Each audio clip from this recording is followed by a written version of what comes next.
What's up, guys? I'm Kyle Mylan. It's the first Tuesday of the month, so you know what that means. Every month we come live talking about the latest in marketing, B2B marketing, B2C, and we're here to just share all of our knowledge, the secrets we do here at Mylan Media, the #1 marketing agency out there. And I brought with me the fire extinguisher. Cold email marketing is actually increasing. The big AI updates that HubSpot released. Shifting some of your budget into that AI overview summary. If they don't trust you, it does not matter how good your process is. I've got a YouTube channel with over 2,000 videos on it. We post content every single day, and the purpose here is to bring you guys stuff that we do at a marketing agency level for a lot of clients at scale, and bring you guys that knowledge so that you can adapt it into your processes, learn from us. This is what we do here at Mylan Media. We help companies increase their revenue with all sorts of marketing, whether it's web, SEO, automation, paid media, everything under the sun. We're here to deliver content for you that you can apply today.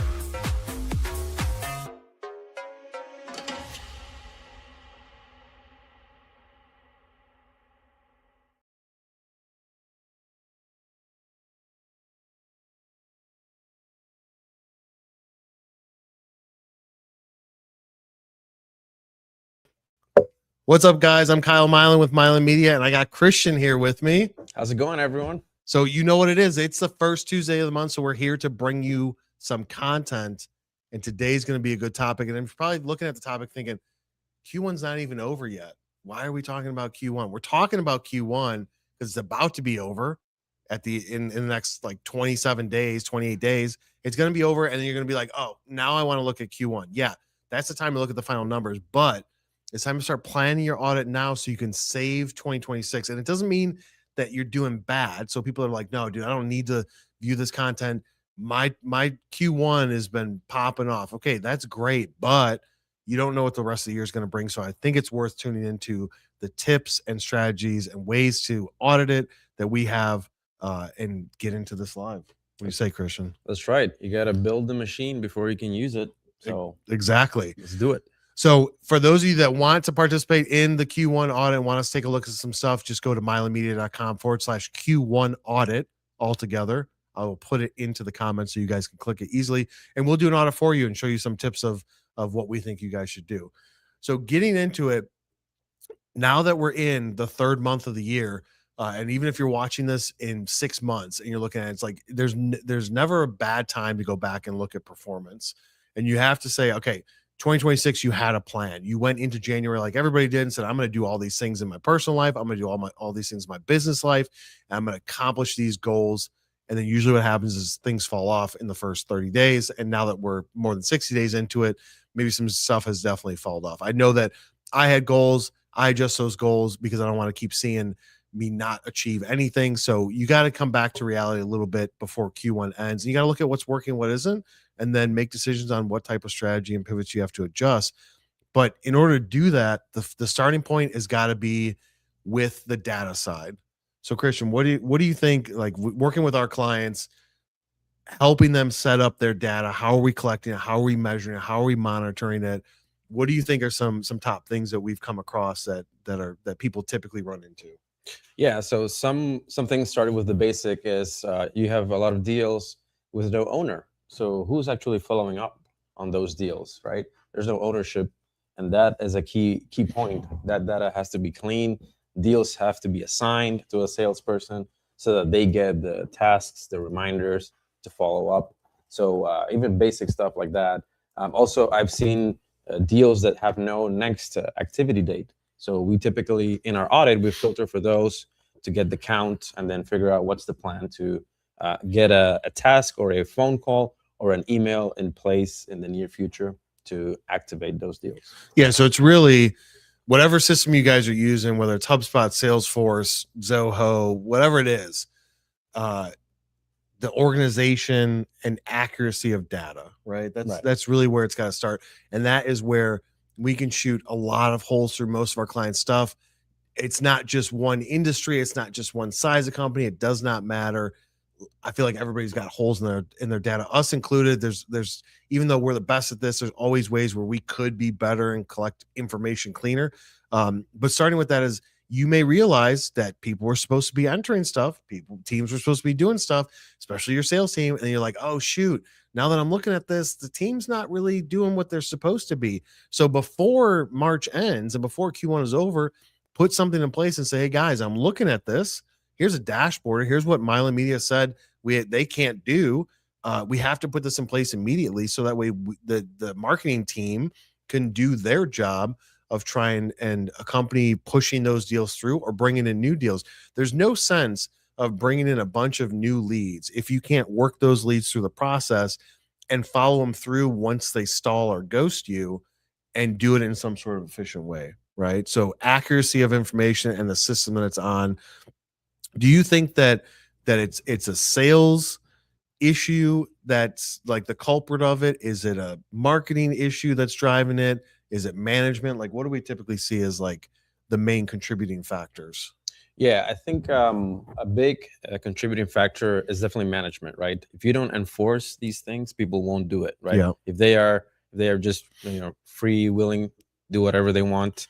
But if you have actual enforcement and a process written down that they can follow, so they know it's easy to maintain your data and have a clean hygiene.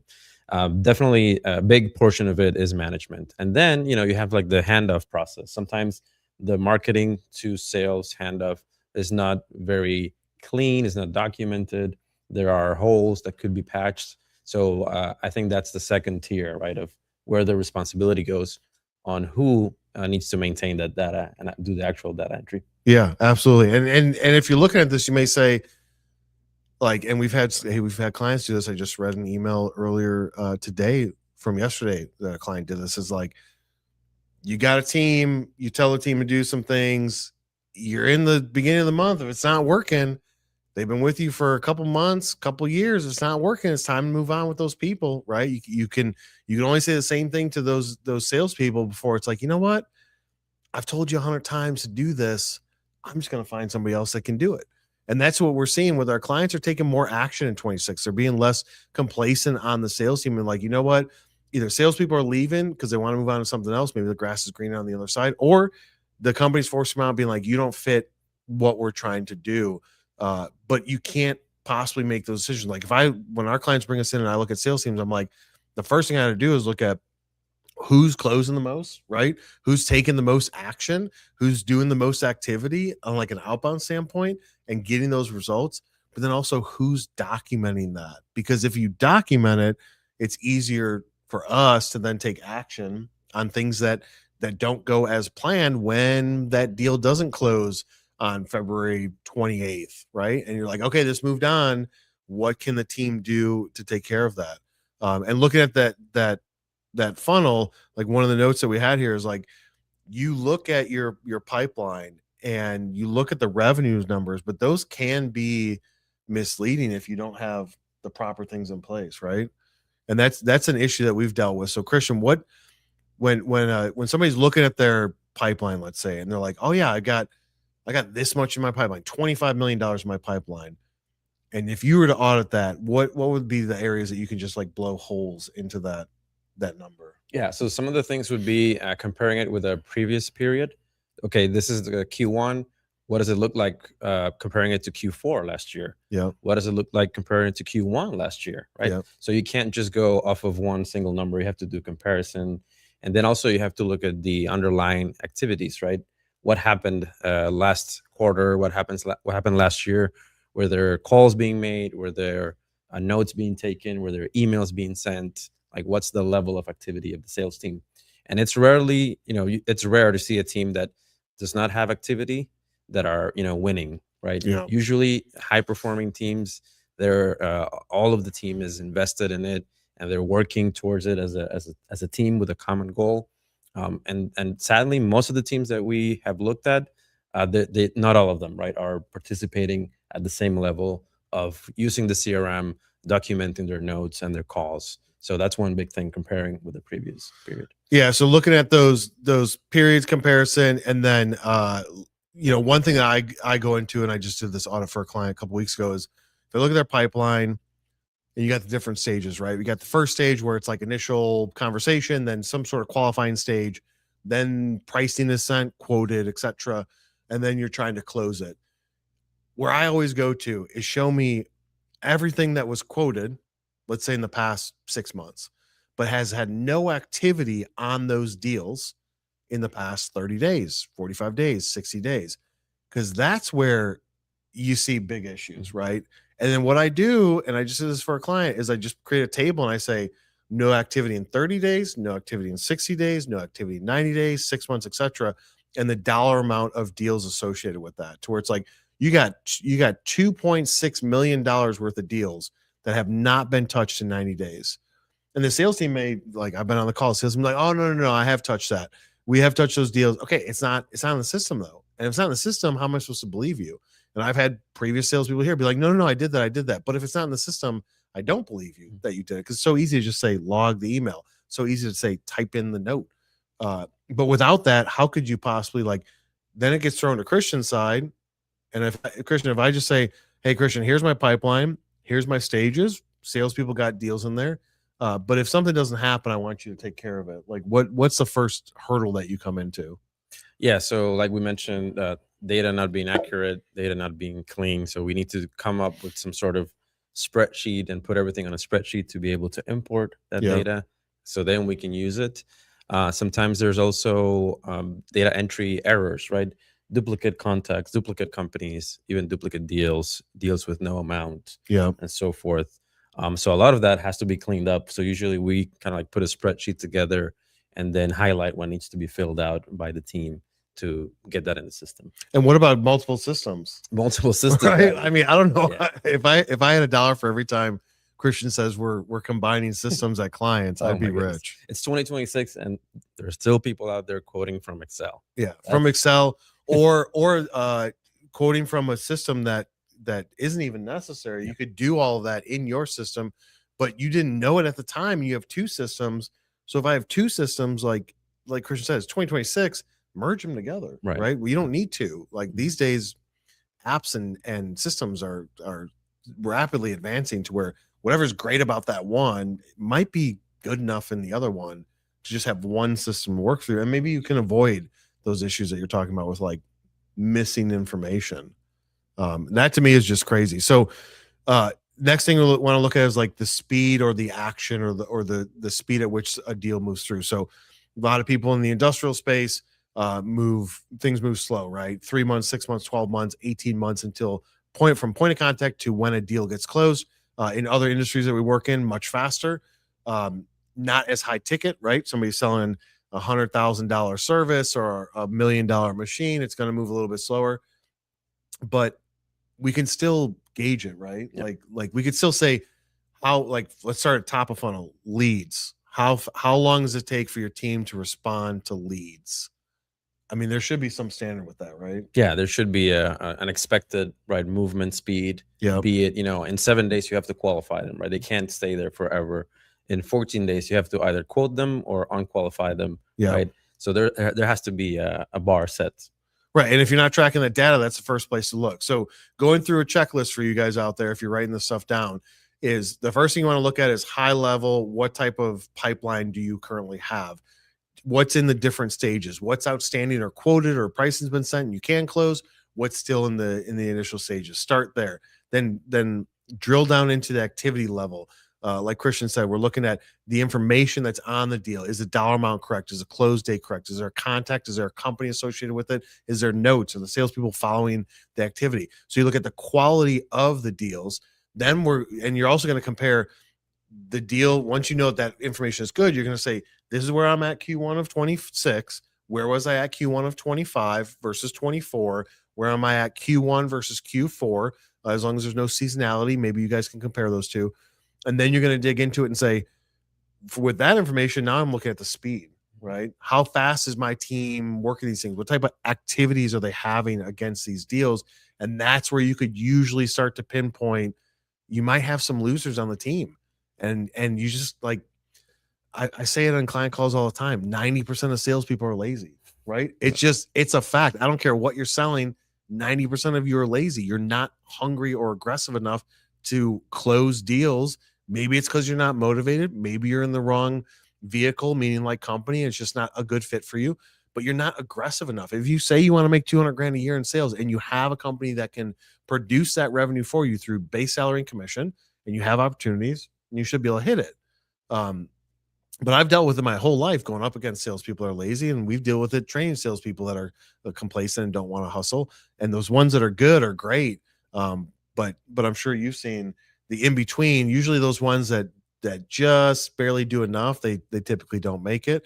And then Christian's training a new salesperson on how to use the systems. Yeah. Usually, there's people that don't want to use the system. They are just stuck in their ways, and they're also just waiting for leads, right, from the marketing team. They don't go out hunting. They don't get creative to get new business in. So yeah, there's a lot of that for sure. Yeah, and then the other thing that you want to look at as you go down this list is you want to say, how many leads am I getting a month, and where are those leads coming from? What's organic? What's paid? What's inbound? What's outbound? What's LinkedIn? Where am I getting this action from? Where did I get it from for Q1? Where did I get it from for all of 2025? What were my big winners? Hopefully, when you're developing your strategy in 2026, you looked at what sources make you the most money, not necessarily bring you the most deals, right? We've seen that to where you say, this gives me the most leads and deals. But if it's not the one that also you close the most business from and have the most revenue, maybe you shouldn't be putting so much weight behind it from an effort standpoint. So you want to make sure that those things line up, and then looking into like the time of things, right? So if something like Christian, walk somebody through, if I said, hey, my sales team, they're working on new stuff, new leads coming all the time because we're just crushing on inbound activity. What can I do? What can you do to help my sales team out when it comes to like them forgetting stuff? Yeah, so there's a few things we can do. We can create automation around what the leads are doing, right? If they are opening, clicking emails, we can probably assign a score to that lead, put them on the top of the list so the sales team can hit those first.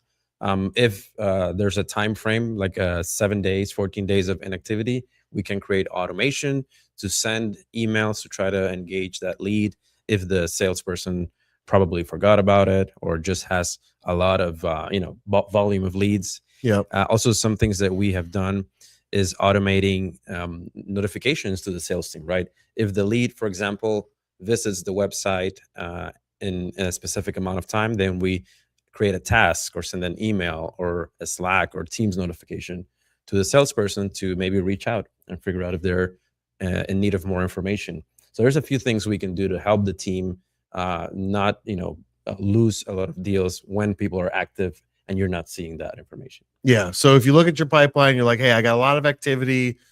We had one client that said, I quote a lot of deals, but I don't close a lot. All right. So that tells you one or two things. Either your salespeople suck at closing or you're quoting the wrong stuff. It's not a fit if you're quoting but not closing.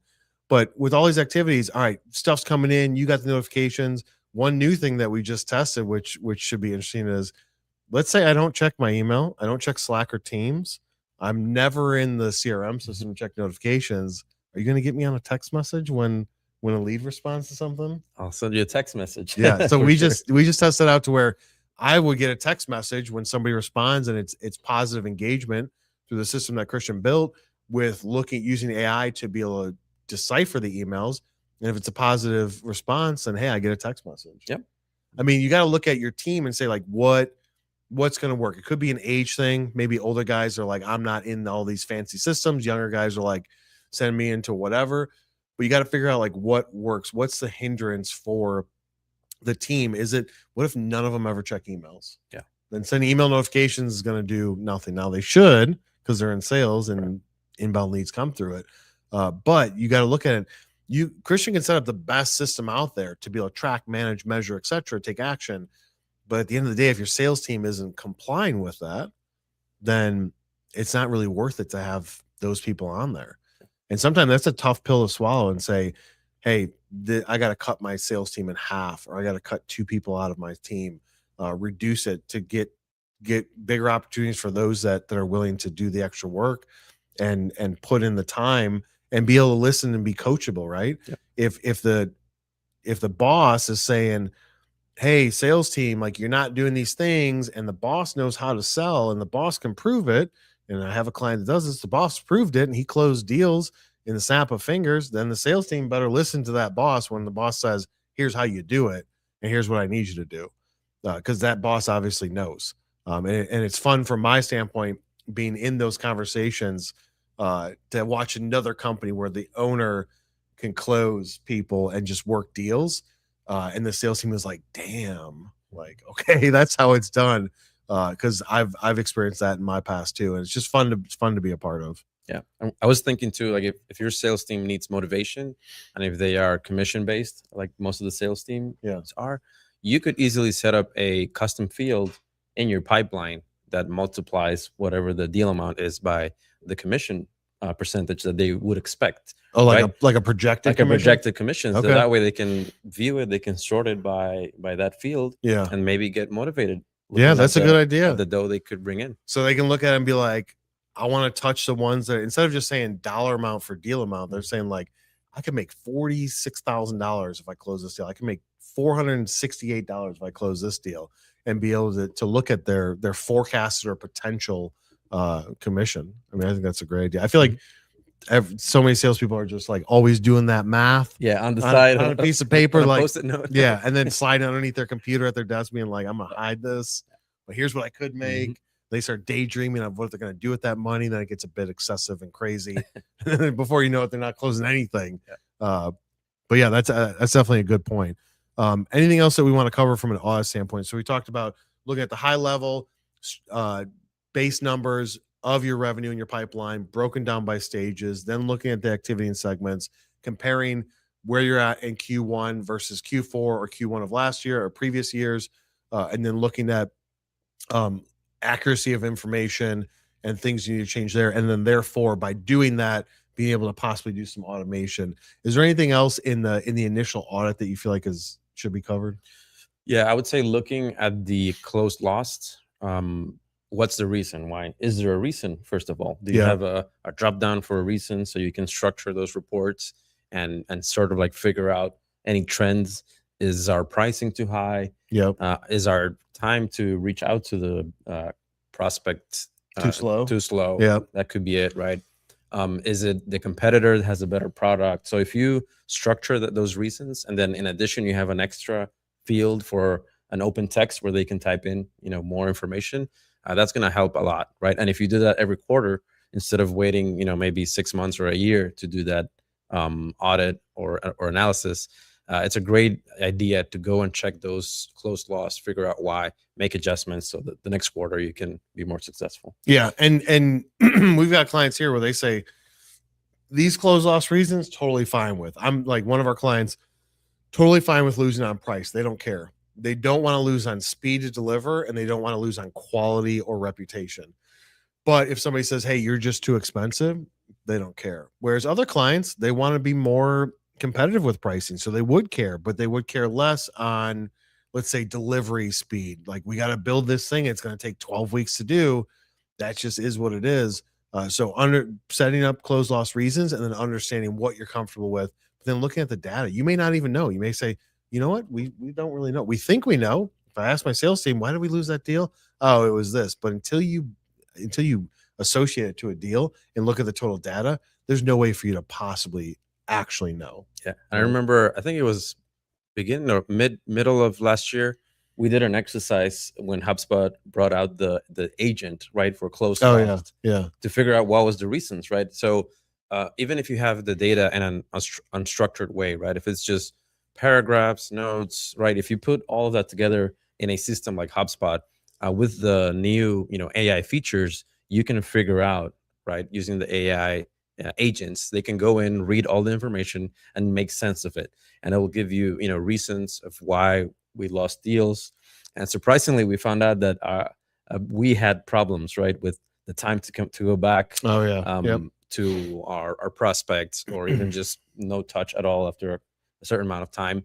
So even with AI, like, you can go into ChatGPT and upload a screenshot, a spreadsheet, and then try to make sense of the information of the whole quarter to figure out trends and what you can do better. And it's never too late Like even it's never too late to go back to a deal from January or a deal from January of last year or something that wasn't followed up on. If you've had salespeople left on the team and those deals are stagnant, there's been no action in 2 months, 6 months, 8 months. It is never too late to breathe some life back into that dying corpse and hit those paddles and resuscitate it. I just got responded to an email before I came in here, a deal that was around in it was November of 24 that didn't get closed in the beginning of last year that I put into one of our nurture systems. The lady came back and she said, nope, not interested right now. And then I just got an email, I think it was last night, that I responded to before I came in here that said, hey, this is back on the table and it's no longer just a single service, but it's all services. And we want to look at a full partner this year. So they've reevaluated internally. And had I not continued to at least stay in the loop with this person, maybe they would have forgotten about us. Maybe not. Maybe they said, hey, we know your brand well enough in this space. We want to work with you. We just got to figure out how and can we afford it. But I have to imagine that based on the previous conversation, that had it not continued to at least go out there and reach out and keep this person in mind, that they probably wouldn't have come back to that thread that was only 2 months old versus a thread that was like a year and a half old. And they responded to it, and here we go. Now we got an opportunity. So it's never too late to save Q1. If you guys want some help with this, if you want us to look at it, just click the link in the comments, milemedia.com/Q1 audit. We'll schedule a quick call. We'll look at what you have going on, completely free, and be able to give you some advice and some tips on how to save the rest of the year. Even if Q1 sucked, it does not matter what you start at. And even if your Q1 is crushing it, it does not matter where you're at. If you want to make sure 2026 is a good year, you have to make sure you're covering all those areas that we went through. Otherwise, you're just going to be left at the end of 26 saying, no, next year is going to be the next year. 27 is going to be the year that I make it. So you got to take some action now. Anything else before we close out, Cristian? I would say just go get it now, right? Now is the time to go get those deals. There's millions of dollars in lost, revenue in pipelines that just hasn't been touched or properly followed up with. Yep. That with a simple audit, you can uncover those and then put them in action. So yeah, and it's also when people leave the company, that's what we dealt with here and some of our clients recently. People leave, whether they get pushed out or they go find their own thing. And you go into their deals and you really go into it, you're like, oh man, I did not know that they did this or didn't do that. And then you can look at the rest of your team and be like, okay, now I'm going to audit everybody else. But lots of things can be found if you just do a little bit of digging with activity, deals, cleanliness of data, and like how much action is actually being taken place. And then just have weekly meetings with your sales team. Say, hey, here's the data we're going over. What'd you do last week? What are you doing this week? What does the pipeline look like? And handle any issues as they come up. But you got, like Cristian said, you got to take action now. Money's out there waiting for you to grab it off of that tree and put it into your pocket. So we will come back in 4 weeks, second Tuesday of April, right, Laura? We're on track for that. We're not traveling. Wait, first Tuesday of April. We will be back in the meantime, be sure to follow Cristian and I on LinkedIn, subscribe to the YouTube channel, and we will see you on the next one. see ya.